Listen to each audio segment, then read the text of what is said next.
Jamaicans are being warned to remain on alert as an intense weather system threatens Jamaica and the wider Caribbean this week.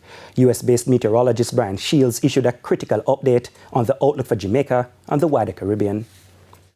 We're going to see heavier rain. So in this spot here, really anywhere from Dominica, but a little bit more so, and keep an eye on Martinique, St. Lucia south, we're going to see really heavy rain. Again, it's not a developed system, but you see this big blob of rain moving in. Barbados, Grenada, we've already had some of the rain this morning, right? So I'll be watching your comments as we go throughout the day. Substantial rain in this sector here. Now, monitor mode. We're going into monitor mode for the potential of a system at least nearby. So as I mentioned, Jamaica, Haiti, the Dominican Republic, and Puerto Rico. I value lives and property, no doubt, very much. I know your time and resources may be different, so I want to make this clear. Monitor mode doesn't mean action mode yet, but it does mean we're starting to think about, hey, what do we need to do if a hurricane is going to roll in?